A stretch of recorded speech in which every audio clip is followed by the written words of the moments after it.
السلام علیکم ورحمۃ اللہ وبرکاتہ۔ بسم اللہ الرحمن الرحیم۔ ماہ رخ نے کچھ فاصلے سے نور جہاں کے چہرے کا مشاہدہ کیا۔ خوبصورت بیوہ کے رخسار گرمی جذبات سے لو دینے لگے تھے۔ کسی مجسمے کی طرح ترشا ہوا بدن بار حیات سے سمٹ گیا تھا اور آنکھیں جھکی جا رہی تھیں۔ ماہ رخ کے اندیشے درست ثابت ہوئے۔ نور جہاں اپنے بہتر مستقبل کی تلاش میں اس ماضی کی طرف دیکھ رہی تھی جہاں شہنشاہ جہانگیر کا ناکام عشق شرر فشاں تھا۔ ماہ رخ جو کچھ دیکھنا چاہتی تھی وہ ایک ہی نظر میں سامنے آ گیا، اس لیے وہ تیزی سے پلٹ کر ارجمند کی طرف آئی۔ وہاں کچھ اور ہی صورتحال تھی۔ شہزادہ خرم ماہویت کے عالم میں ارجمند کو دیکھے جا رہا تھا اور ارجمند پسینے میں نہائی ہوئی کھڑی تھی۔ اس کی آنکھیں جھکی ہوئی تھیں اور جسم میں ہلکی ہلکی لرزش موجود تھی۔ ماہ رخ کے سارے مشورے رائے گاں گئے تھے اور ارجمند نے شہزادے کی آنکھوں کا پیغام پڑھنے کی بجائے اب اپنے آپ ہی کو کھو دیا تھا۔ شہزادہ خرم کے حیرت و سکوت کے باعث ماہ رخ کے دل میں یہ خدشہ پیدا ہو گیا تھا کہ کہیں مینا بازار میں موجود سینکڑوں خواتین اس راز کو نہ جان لیں اور یہ محبت قبل از وقت ایک تماشا بن کر نہ رہ جائے۔ اس لیے وہ بے باکی کے ساتھ آگے بڑھی اور پرجوش لہجے میں کہنے لگی، شہزادہ عالم کی خدمت میں یہ کنیز سلام پیش کرتی ہے۔ جلترنگ جیسی ایک نسوانی آواز نے شہزادہ خرم کی محویت کا طلسم توڑ دیا۔ اس نے چونک کر ماہ رخ کی طرف دیکھا جو نیم قد جھکی ہوئی ادب و احترام کا مظاہرہ کر رہی تھی۔ سیدھی کھڑی ہو جا، ہمیں نیاز مندی کے یہ آداب پسند نہیں، خرم نے باروب آواز میں کہا۔ ماہ رخ گھبرا کر سیدھی کھڑی ہو گئی۔ شہزادہ خرم کی اس سادگی نے اسے حیرت میں ڈال دیا تھا۔ تم کون ہو؟ خرم کے لہجے سے جلال شاہی نمایاں تھا مگر آواز بہت نرم اور شیریں تھی۔ میں ارجمند بانو کی خادمہ ہوں، ماہ رخ نے اپنی آقا زادی کی طرف اشارہ کرتے ہوئے کہا، اور یہ آپ کے وزیر اعظم آصف خان کی صاحبزادی ہیں۔ ماہ رخ نے موقع غنیمت جان کر ایک ہی سانس میں سب کچھ کہہ ڈالا۔ وہ دنوں کا فاصلہ لمحوں میں طے کرنا چاہتی تھی۔ خرم کے چہرے پر حیرت کا ہلکا سا عکس ابھرا مگر اس نے ماہ رخ کے سامنے ارجمند بانو کی طرف دیکھنے کی کوشش نہیں کی۔ ماہ رخ کو شہزادے کی تہذیب اور شائستگی کا یہ انداز بہت پسند آیا۔ پھر ماہ رخ نے دیکھا کہ شہزادہ خرم کا ہاتھ آہستہ آہستہ بلند ہو رہا ہے۔ دوسرے ہی لمحے شہزادے نے اپنے گلے کا ہار اتار کر ماہ رخ کی طرف بڑھا دیا۔ ماہ رخ ایک بار پھر خرم کی شرافت اور انسانیت کی قائل ہو گئی تھی۔ اس نے دربار جہانگیر میں بارہا ایسے مناظر دیکھے تھے کہ جب شہنشاہ کسی سے خوش ہو کر اپنی کوئی ذاتی چیز انعام میں دیا کرتا تھا تو حکمراں کے چہرے پر عجیب سا احساس برتری نمایاں ہوتا تھا اور وہ انعام میں دی جانے والی چیز کو دربار کے فرش پر پھینک دیا کرتا تھا۔ اس کے برعکس شہزادہ خرم نے ماہ رخ کو اپنا قیمتی ہار اس طرح دیا کہ جیسے کوئی شخص اپنے کسی دوست کو تحفہ دے رہا ہو۔ ماہ رخ نے کئی بار جھک کر شہزادے کو سلام کیا اور خرم انتہائی باوقار انداز میں چلتا ہوا آگے بڑھ گیا۔ تم نے شہزادے کی آنکھوں میں کیا دیکھا آقا دادی؟ رات کے وقت تنہائی میں ماہ رخ نے ارجمند بانو سے پوچھا۔ تم مجھے بار بار آقا زادی نہ کہا کرو، ارجمند نے جھنجھلا کر کہا۔ تم مجھ سے عمر میں بھی بڑی ہو اور سب سے بڑھ کر یہ کہ میری محسن بھی ہو اور رازدار بھی، اس لیے مجھے تکلف کا یہ مظاہرہ پسند نہیں۔ ارجمند نے ماہ رخ کے سوال کا جواب دینے کی بجائے ایک نئی بحث چھیڑ دی تھی۔ تقدیر نے میرے اور آپ کے درمیان جو فرق قائم کیا ہے میں اسے مٹانا نہیں چاہتی، ماہ رخ نے سنجیدہ لہجے میں کہا، اور آپ عام آقاؤں کی طرح سلوک بھی تو نہیں کرتے۔ مجھے اس گھر میں اپنوں کی سی محبت حاصل ہے، اس لیے میں جو کچھ کہتی ہوں دل کی گہرائیوں سے کہتی ہوں۔ تو پھر تم مجھے صرف ارجمند بانو کہہ کر پکارا کرو۔ پکارنے سے کچھ نہیں ہوتا، زبان تو بڑے فریب میں مبتلا کر دیتی ہے۔ ماہ رخ کے لہجے سے تلخی جھلک رہی تھی اور اسے شہزادہ پرویز کے زبانی وعدے یاد آ رہے تھے۔ بات صرف دل کی ہوتی ہے، اور میرے دل میں جو کچھ ہے اسے خدا بہتر جانتا ہے۔ تم کہاں اس فضول گفتگو میں الجھ گئیں؟ تم میرے سوال کا جواب دو۔ کیا تم نے ان آنکھوں کو پڑھنے کی کوشش کی تھی؟ بس ایک بار میں نے ان آنکھوں کو دیکھا، پھر میری نظروں کے سامنے اندھیرا سا چھا گیا۔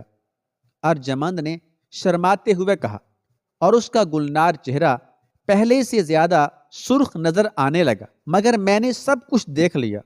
ماہ رخ ہنستے ہوئے بولے۔ اس نے اپنے دل کے زخموں کی خلش کو چھپا لیا تھا اور ایک معصوم دوشیزہ کی خوشی کی خاطر ہونٹوں پر جبری مسکراہٹ سجا لی تھی۔ تم بہت خوش نصیب ہو بی بی، دونوں طرف کے حالات تمہارے حق میں ہیں۔ دونوں طرف سے تمہاری کیا مراد ہے؟ ارجمند نے چونک کر پوچھا۔ مجھے یقین ہے کہ اب یہ فاصلے ختم ہو جائیں گے۔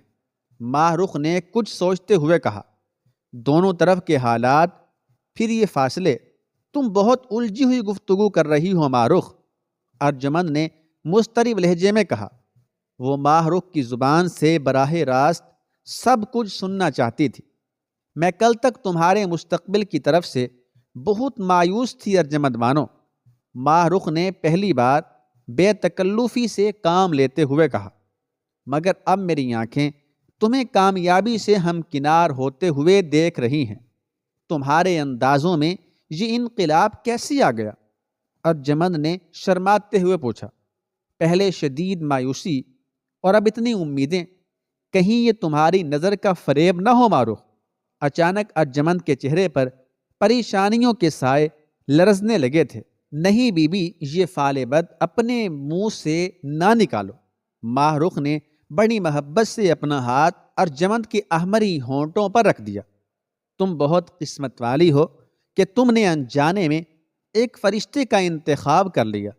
ارجمند اپنے محبوب کی تعریف سن کر کچھ اور شرما گئے۔ شہزادہ واقعی فرشتہ ہے۔ ماہ رخ نے خرم کی مزید تعریف کرتے ہوئے کہا، مجھے حیرت ہے کہ بدمست، وحشی اور مغرور انسانوں کی دنیا میں یہ فرشتہ کہاں سے آ گیا؟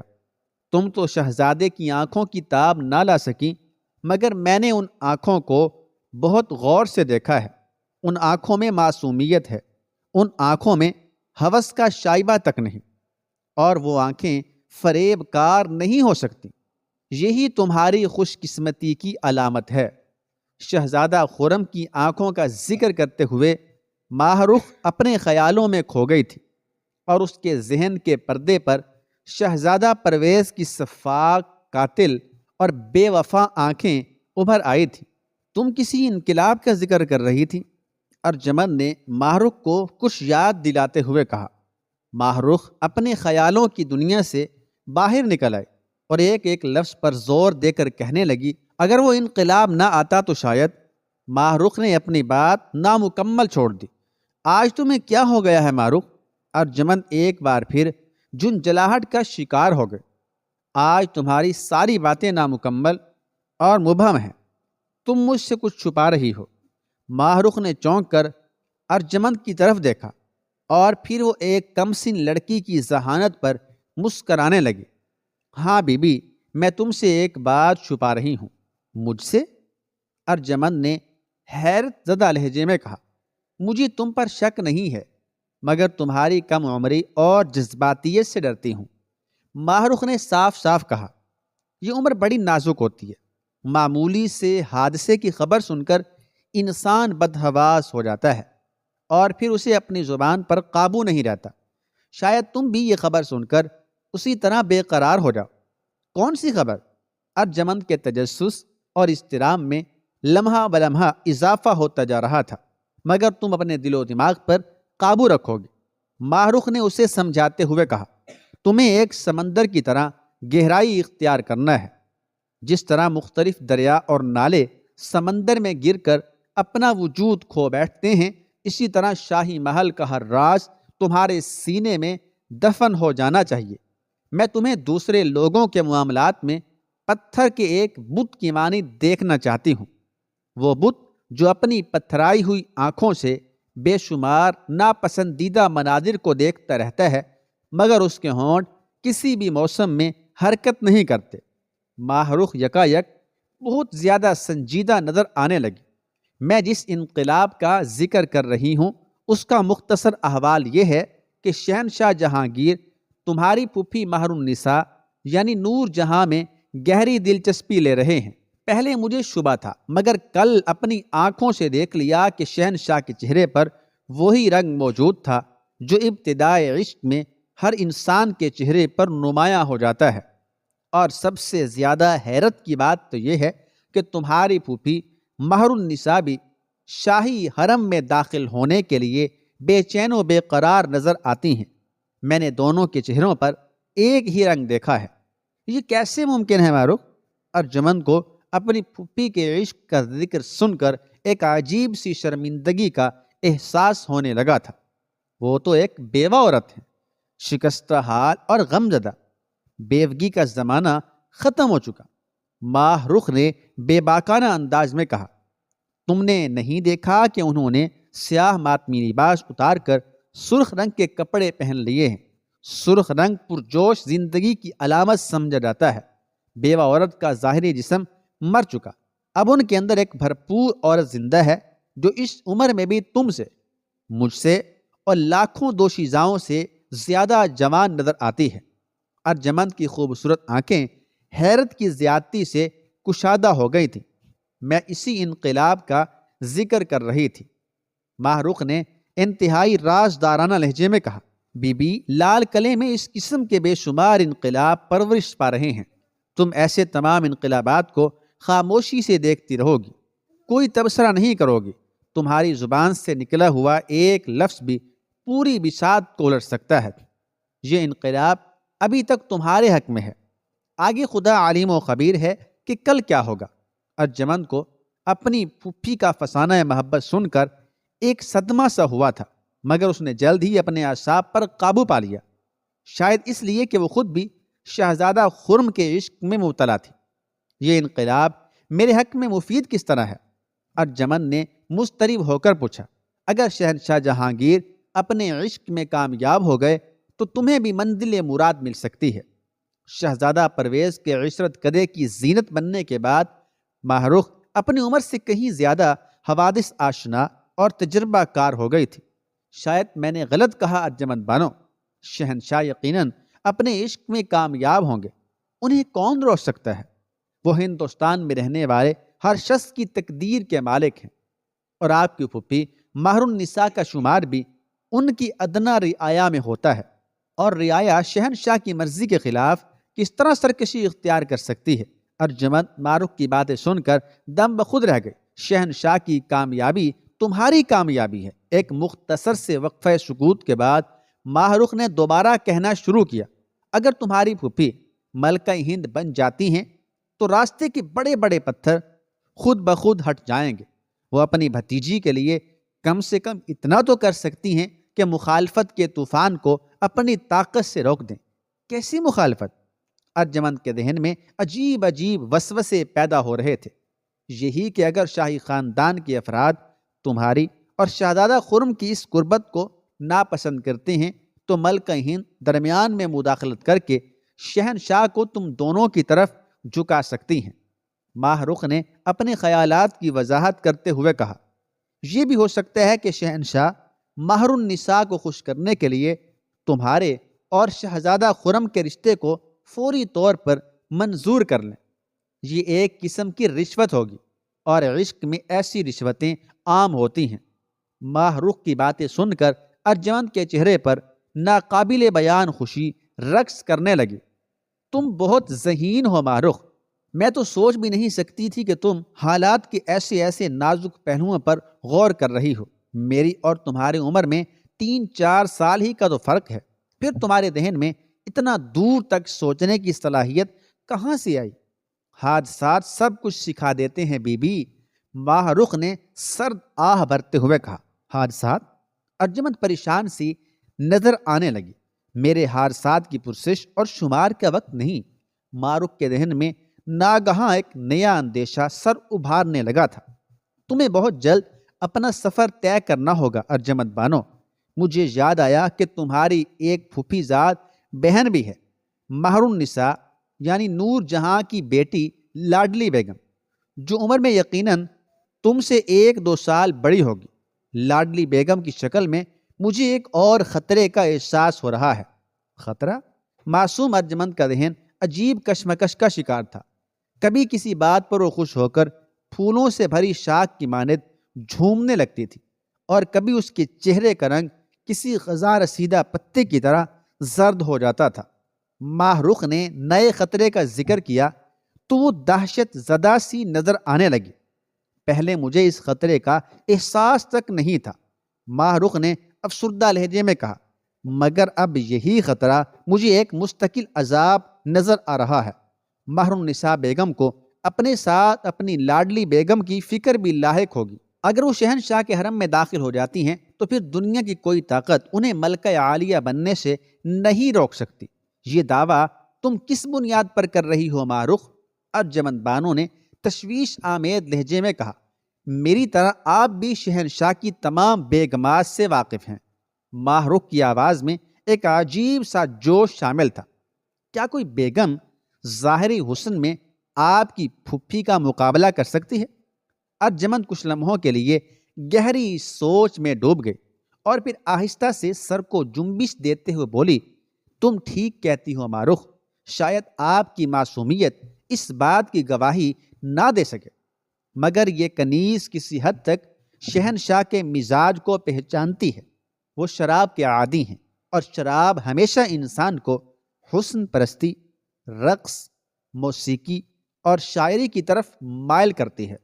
مہر النساء بیگم میں یہ تمام صفات موجود ہیں۔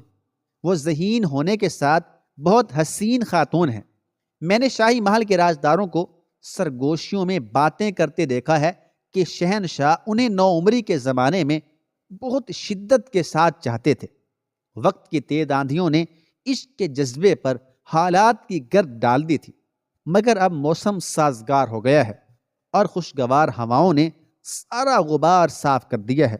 میرے خیال میں شہنشاہ کسی مناسب موقع کا انتظار کر رہے ہیں، اور جیسے ہی وہ انقلابی لمحہ آیا، آپ اپنی آنکھوں سے مہر النساء بیگم کو ملکہ عالیہ کی صورت میں تخت شاہی پر جلوہ گر ہوتے ہوئے دیکھیں گی۔ پھر ایک ملکہ کے لیے کیا مشکل ہے کہ وہ لاڈلی بیگم کی شادی کسی شہزادے سے کر دے، اور شہنشاہ اپنی محبوب ملکہ کا دل جیتنے کے لیے فوراً اس بات پر آمادہ ہو جائیں گے۔ شہزادہ خسرو، شہزادہ پرویز، شہزادہ شہریار اور شہزادہ خرم، ملکہ عالیہ ان میں سے کسی بھی شہزادے کا انتخاب کر سکتی ہیں۔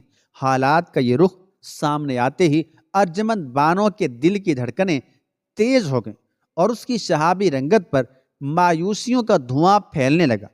پھر میں کیا کروں ماہ رخ؟ ارجمند بانو کی آواز دور سے آتی ہوئی محسوس ہو رہی تھی۔ ابھی تو حالات کا سمندر خاموش ہے۔